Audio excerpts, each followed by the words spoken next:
Assalamualaikum warahmatullahi wabarakatuh. Perkenalkan, nama saya Lina Sumarni dari Stikes Dharma Husada Bandung, Program Studi Kesehatan Masyarakat. Tantangan kita di masa pandemi ini adalah anggapan sebagian masyarakat bahwa setelah dilakukan vaksinasi, maka protokol kesehatan tidak lagi penting.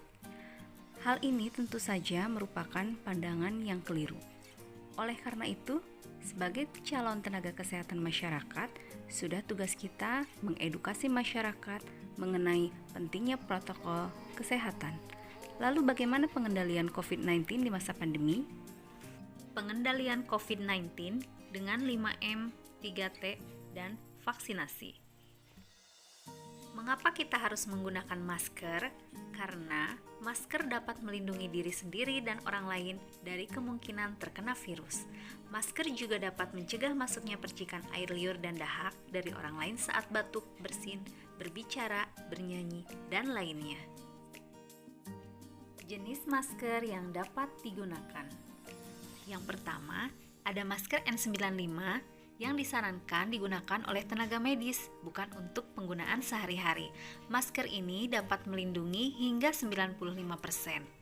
Yang kedua, ada masker medis atau bedah.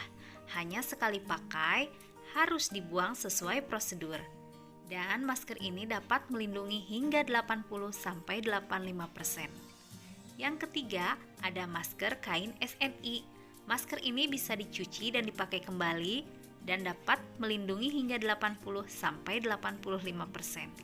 Selanjutnya, ada juga masker kain 3 lapis. Masker ini bisa dicuci dan dipakai kembali dan dapat melindungi hingga 50-70%. Ganti masker Anda maksimum 4 jam dan masker harus diganti jika dalam keadaan lembab dan basah. Mengapa kita harus menjaga jarak? Karena saat berbicara dan batuk tanpa masker, percikan air liur dan dahak bisa meluncur sejauh 2 meter. Saat bersin tanpa masker, percikan bisa meluncur sejauh 6 meter. Dengan menjaga jarak, maka kita bisa mengurangi resiko tertular atau menulari. Mengapa harus mencuci tangan? Karena mencuci tangan dapat mencegah penularan COVID-19, terutama sebelum menyentuh wajah, mulut, hidung, dan mata. Bakteri dan virus dari tangan yang kotor dapat juga menyebar ke makanan, minuman, dan barang di sekitar kita, yang kemudian menyebar ke orang lain. Ada 6 langkah mencuci tangan. Yang pertama, letakkan sabun dengan kedua tangan. Yang kedua, gosok punggung tangan dan sela-sela jari. Yang ketiga, gosok jari-jari bagian dalam. Yang keempat, gosok telapak tangan dengan posisi jari saling mengunci. Yang kelima, gosok ibu jari secara berputar dalam genggaman.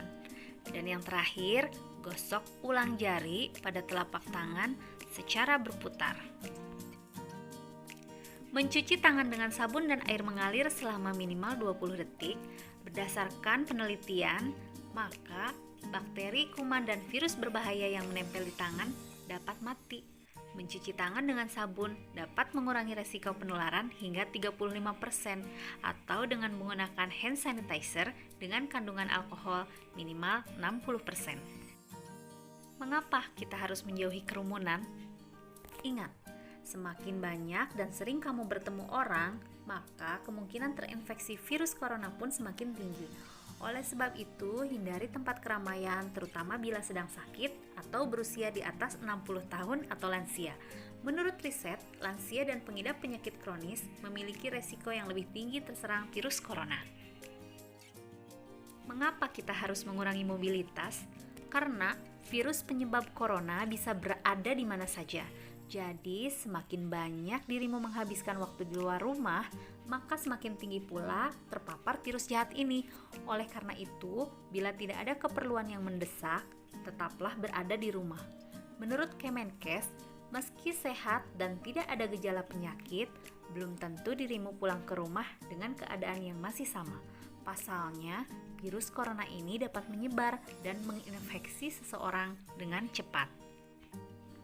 Selain 5M, cara pengendalian COVID-19 yang lain yaitu kita harus mendukung pemerintah dalam melaksanakan 3T, yaitu testing, tracing atau telusur, dan treatment atau tindak lanjut.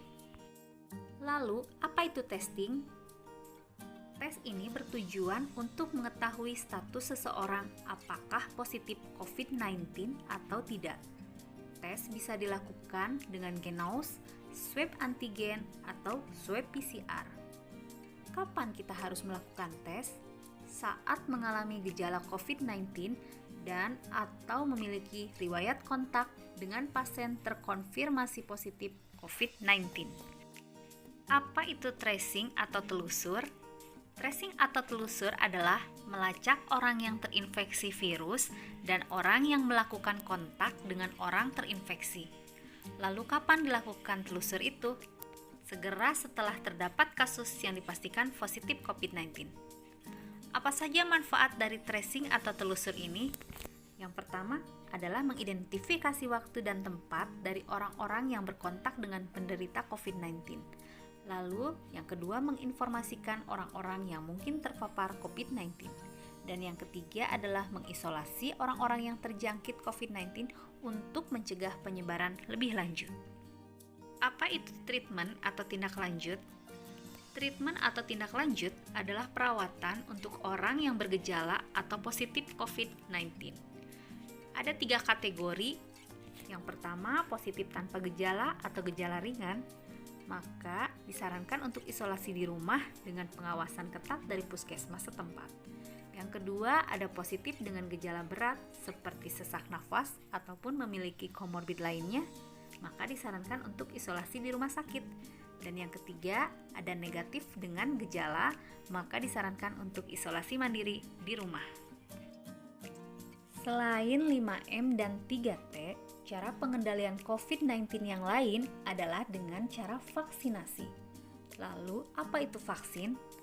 Vaksin adalah produk atau zat biologi yang berisi antigen atau zat yang dapat merangsang sistem imunitas tubuh untuk menghasilkan antibodi sebagai bentuk perlawanan yang dimasukkan ke dalam tubuh manusia yang akan meningkatkan sistem kekebalan atau imun tubuh manusia atau imunitas. Tujuan vaksinasi adalah menurunkan angka kesakitan dan kematian akibat COVID-19, lalu mencapai kekebalan kelompok di masyarakat atau herd immunity, dan melindungi masyarakat dari COVID-19 agar tetap dapat melaksanakan kegiatan sosial dan ekonomi, juga dapat mengurangi penularan COVID-19. Adakah kejadian ikutan setelah vaksinasi? Istilah ini sering dikenal dengan KIPI atau kejadian ikutan pasca imunisasi. Kejadian ikutan yang dialami setiap orang dapat berbeda-beda. Umumnya gejalanya ringan walaupun dapat mempengaruhi aktivitas harian. Biasanya gejalanya hilang dalam beberapa hari dan disarankan untuk cukup istirahat sebelum dan setelah menerima vaksin. Cara terbaik untuk mengakhiri pandemi COVID-19 ini yaitu dengan menerapkan protokol kesehatan 5M, yaitu memakai masker, mencuci tangan, menjaga jarak, menghindari kerumunan, serta mengurangi mobilitas. Mendukung pelaksanaan 3T, testing, tracing, treatment, dan menyukseskan program vaksinasi. Bersama kita bisa lawan COVID. Demikian informasi yang bisa saya sampaikan, semoga bermanfaat. Salam sehat untuk kita semua. Terima kasih. Assalamualaikum warahmatullahi wabarakatuh.